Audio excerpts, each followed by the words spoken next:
Mom chose my step-siblings over me and demanded to share my deceased dad's college fund or move out in a week. So some backstory before I get into what happened. I'm a 17-year-old girl and I live with my mother, 42 my stepdad, and my 2 step-siblings. I have one stepbrother and a younger stepsister, but we are not close to each other. My stepbrother, let's call him Jackson, is a year older than me, and my stepsister, Emma, is 2 years younger than me. All of us go to the same high school, but we don't have any friends in common and we have just been close. My mother got married to their father after dating for almost 5 years. The wedding was 3 years ago. But our families have been living together for 6 years now and the wedding was just a formality. As for my father, he unfortunately passed away when I was really little and I never got to spend much time with him. I barely even remember him because I was very young when he passed away. My parents were never married and my dad's family didn't approve of my mother, because she was a bit of a party girl and didn't have a good reputation back then in their town. So they lived together for a short time but didn't get married because then his parents would have probably cut him off. He was diagnosed with leukemia in his later stages when he was just 27 and by the time they found out about it, it was too late to do anything. Thankfully, he had the time to get his affairs in order, and he managed to set up an education fund for me for after he was gone. So I would have nothing to worry about and my mother wouldn't have to push herself to work hard after he passed away. I have always known about it since his lawyer told me when I was really young. My dad's lawyer was the one controlling the flow of the money, but after I turned 18, I would be in full control of the fund. For a long time after my dad passed away, it was just me and my mother and I got used to it. Then my stepdad came into the picture when I was around 8 years old and after dating. For a while, all of us moved in together. My mother had moved out of the town we used to live in because she said that it was just too painful to live in the same place that she and my dad had met. I have never met my grandparents on my dad's side of the family because my dad's parents were just never interested in meeting me. We do occasionally visit my mom's parents and they're nice enough, but my mother's family is not really connected. So when I moved in with my stepdad and his kids, I had really high hopes because I thought that I was finally going to have a big and happy family. I had a lot of expectations when I was younger. But sadly, my new family didn't manage to live up to it and I don't really blame them for it, but it was quite disappointing for me when I was little. It wasn't as though they didn't make me feel welcome or they treated me badly, but there was something really off about everybody's energy. All of us left together but we never really felt like a family and I never managed to connect with either my step or his kids. We would live in the same house, but they never really made an effort to make me feel comfortable or try to get to know me. I tried several times, but they didn't seem very enthusiastic about it, so I gave up after trying for a couple of months. I accepted that all of us were more like glorified roommates, rather than actual family, and that was it. I didn't romanticize it. My mother, however, was a different story because she was treated differently by them. That energy towards my mom was completely different and they actually treated her like a part of the family. I might be way off here, but I feel like part of the reason that my step-siblings and my stepfather were happy to include my mother and play happy family with her and exclude me, was because my stepdad's ex-wife had been kind of a nightmare. I have never met her myself, but I have heard about her, and she was a total gold digger from what I heard, who left my stepdad almost penniless after the divorce. He had to build his life back from scratch, and to make matters worse, he also had to take care of my step-siblings on his own. Their mother had given up custody and abandoned them to take off with her new lover shortly after the divorce. Meeting a woman like my mother, who is the exact opposite of his ex-wife, was probably great for all of them. But I was not really required in that scenario, and that's exactly how it made me feel, like an afterthought. I can't define it and I can't think of any examples off the top of my head, but it was just based on vibes and energy. I always got that feeling that, in spite of being part of the family, I wasn't really part of the family. My only consolation was the fact that I could have been overthinking things, and that's what I used to tell myself whenever things would get a little too much for me. It feels weird to say this, but I was actually kind of jealous because it felt like my mother had finally found her people, but I was still on the outside. I started resenting all of them after a few years because it was like I'd been left behind or something. I never brought it up with anybody because it always just seemed petty and meaningless, so I didn't want to make a big deal out by saying anything about it. That's how life was and I wasn't okay with it, but I was content. Now, coming to what happened, a couple of days ago. I've been looking for colleges for the past few weeks because I'm supposed to graduate in a few months and I need to start sending out applications. I'm not worried about the money because, like I said, my mother had always told me that there was a fund set aside for me and that's what I was going to use. But then, a few days ago, my mother said that she needed to talk to me about something really important. She told me that my stepfather hadn't been able to save money for his kids to go to college, so she needed me to help my family out and let my step-siblings use the money from my college fund as well. Jackson had taken a gap year and was about to start college at the same time as me, so that's what the conversation was really about. Legally, my mother couldn't control the funds because, in his will, my father had clearly stated that only I would be able to control where I spent my money after I turned 18. And if I'm being honest, I didn't want to share the money with my step-siblings. For starters, I didn't consider them family and I'm sure that neither did they. And secondly, even if I didn't end up using the entire amount that my father had kept for me, I would still like to use it for myself. That kind of money could really help me get a head start and be useful to me when I get my own apartment and stuff. Until I started earning, when he was going to help me out. I had already saved a lot since I went to public school instead of private, and my mother didn't have to spend any money on my education so far. I was also a really good student, so I was hoping to get a scholarship in whichever college I decided to apply and enroll in. Money had never been a matter of concern for me, but now that I was getting older and I was about to turn 18 in a few months, I was starting to think about saving and earning. So giving away money from my funds to my step-siblings didn't sound like a great idea. So I told my mother that I wouldn't be sharing those funds with them because I didn't think that it was necessary. If Jackson really wanted to go to college, he could just do what millions of kids do anyway, and get a student loan. My mother was not pleased with my answer, and she said that I was being selfish. But I didn't even disagree. I was indeed being selfish and I didn't see anything wrong with it. So instead of arguing with her, I just told her that I was being selfish and it was completely fine because I didn't consider my step-siblings family.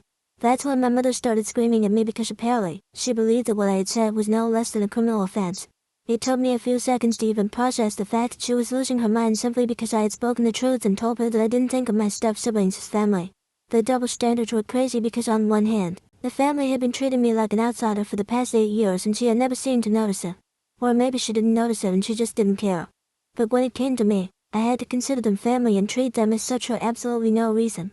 I tried to speak to her calmly and without screaming in her face, but there was no point because she was already going off on me and calling me ungrateful, and whatnot. So I waited for her to finish yelling at me, and then I told her that she could scream at me all she wanted, but I wasn't going to change my mind. The only thing that screaming at me was going to accomplish was it was only going to alienate me even more and make me feel even less inclined to help them out in any capacity. My mother calmed down a little after I said that, and I thought that we were finally going to have a rational discussion afterwards and I would finally be able to voice out my feelings. But that was foolish of me. I had forgotten that in that household, my feelings absolutely didn't matter, and all that mattered was, if my mother, my stepfather, and my step-siblings were happy. My happiness was not very important to any of them. So after my mother calmed down, she told me that I had a week to make up my mind, but after that, she would be forced to kick me out of the house. I thought that she was joking because it was simply ridiculous. But she told me that she wasn't, and since my birthday was coming up in less than a month, she would soon not even be legally obliged to let me live with them because I wouldn't be a minor anymore. So I would be out of the house and I would be completely on my own if I didn't agree to share the college fund that my father had specifically just for me with my step-siblings. I could hardly even believe that my own mother would say such a thing and put me in such a difficult position, just for the sake of my step-siblings, when I was supposed to be her own flesh and blood.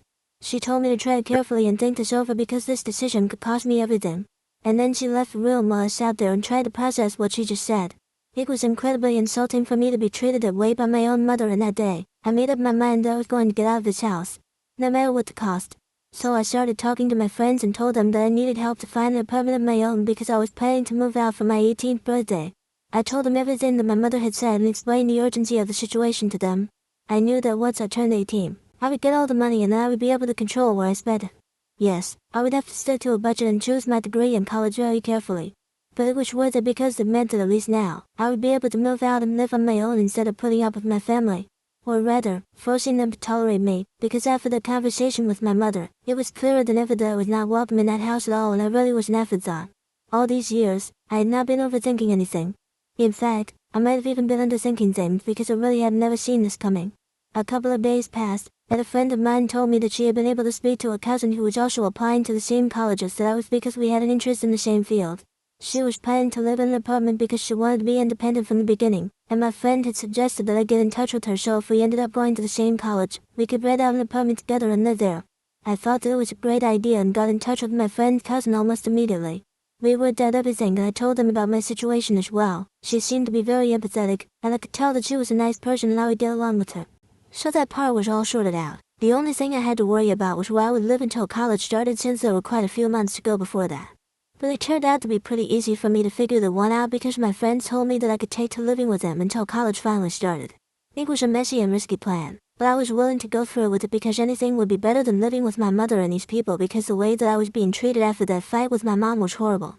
And I don't mean horrible in the sense that they were speaking to me badly or torturing me or whatever, but what they were doing was far more humiliating. They had all ganged up on me and were acting like I was the single most disgusting creature to ever exist. Like if I would enter a room, everybody would instantly stop talking and go back to their own rooms. They would give me the side eye all the time and refuse to even speak to me like I had done something wrong. It was humiliating and I felt like running away because it just felt so bad.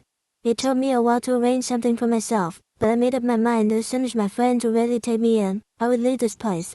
So the day that my mother spoke to me again, to ask me if I had changed my mind or not, I decided to tell her the truth and then leave. I told her that I had not changed my mind, as a matter of fact, and that I would actually be leaving this place. I told her that the way that she and her family had been treating me for the past week was nothing short of psychotic and I couldn't put up with it anymore. I told her that I had already spoken to a couple of friends and that I would be living with them until I could start college and move away from here. I said that I never wanted to see her again, so she was free to kick me out and it wouldn't make a difference to me.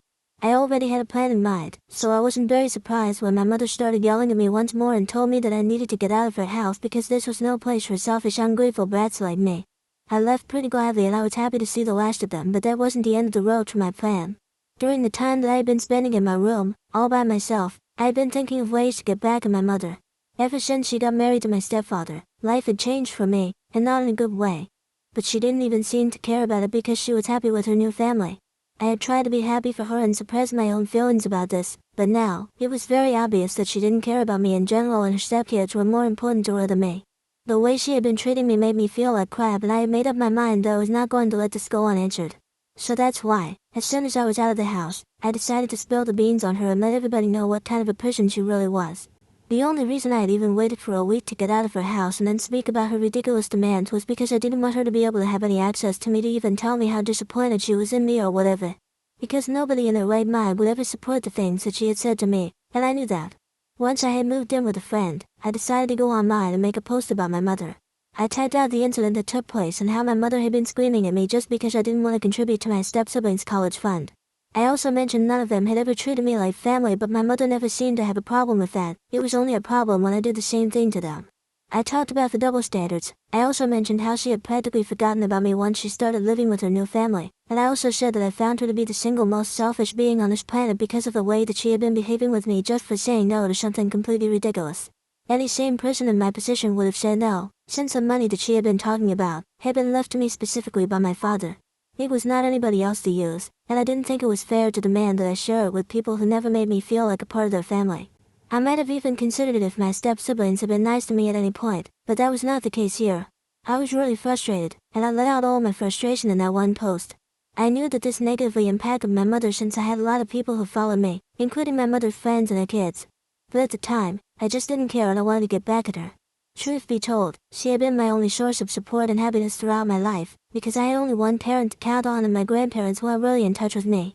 She had been my first and most important friend, so when she chose my step-siblings over me, it felt like a huge betrayal.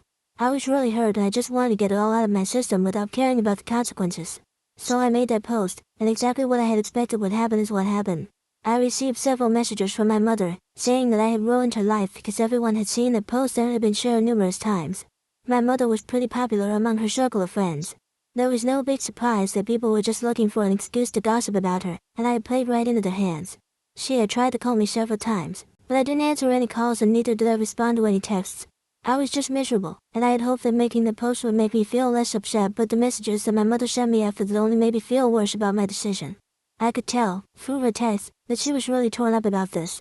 She said things like she never expected me to do something like this, that she had believed that she had raised me to be kind and compassionate, but I was the opposite of both those things and she couldn't even believe that I was her daughter anymore. And then she pulled out the big guns, and told me that had my father been alive today to witness this vindictive and malicious side of me, he would be terribly disappointed, and wouldn't even want to be related to me. That really got me and I felt like I was doing something horrible. I started rethinking everything and that's what brought me here eventually. At this point, I don't even know if it was right of me to not want to share my funds with my step-siblings. I don't know if I should make things right with my mother and the others because I don't even know if I can face them anymore after what I did. But also, this might be a very clever way of trying to manipulate me, and if it is, it's definitely working. That's why I need you guys to help me because now that everybody has the facts, I can finally come to a conclusion. So I defer refusing to share my college fund with my step-siblings and I'm making a post against my mother. Update 1. Hi. So first, so much for the response. A lot of you sent me really kind messages and it made me feel better about myself and what I did. I guess I needed it to see things for what they truly are. I was about to give my mother a chance again, just because I wanted to see the good in her and I wanted to believe that she wasn't a bad person. But what kind of mother says and does the things that she did? She's just not a good person and it's time that I accepted it instead of trying to fight it. So I blocked her to make sure that she couldn't reach out to me again.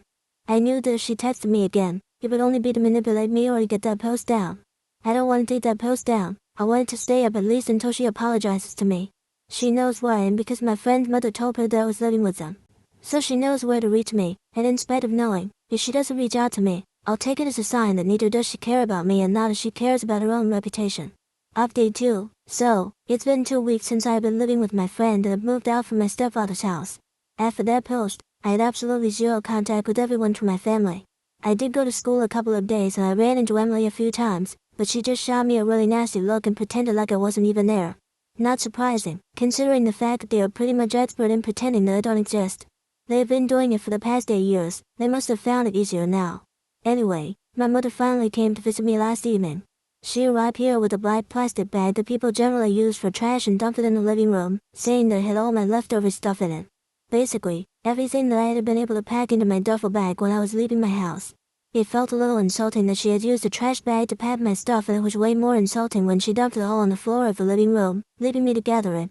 My friend, and her parents, who saw this all unfold, were scandalized.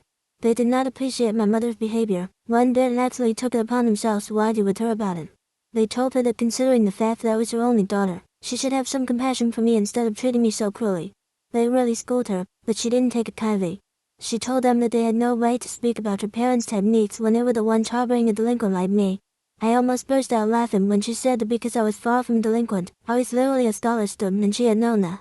I almost mentioned it myself, but I didn't have to, thanks to my friend who stood up for me. She told my mother off and said that she was grateful that her parents were nothing like my mother and had a heart. It turned into a bit of a catfight, after which my mother got really huffy and left. I was really thankful for my friend and her parents. I don't think it was really necessary for them to stand up for me, but they did, and I couldn't be happier about it. This is probably the first time in my life that I had somebody to fight for me on my behalf, and it was just really touching. But anyway, I don't think my mother will be coming back anytime soon because, after the welcome that she received yesterday, I wouldn't dare to show up around here again. And I really hope that she doesn't show up because I'm just sick of the drama now. I want to move on with my life and start a new chapter, but I can't do that as she keeps showing up again and again. So I pray, and I hope that this is the last time that I have come across her. Update 3. Hey, folks. So, long time, no see. I have been MIA for quite a while now, a couple of months I think. But you can't blame me for it. It was because I was applying to colleges and trying to get into a good one with a scholarship. I have been grinding really hard and it all paid off. I'm in my first choice of school now, and yes, I'm sticking to the plan that I had come up with a couple of months ago. My friend's cousin, who was applying to the same colleges, also got in here, and we are going to rent an apartment and live together. She's a really sweet girl, and the fact that she is my friend's cousin, it's just a cherry on the top because this way I get to keep in touch with everyone.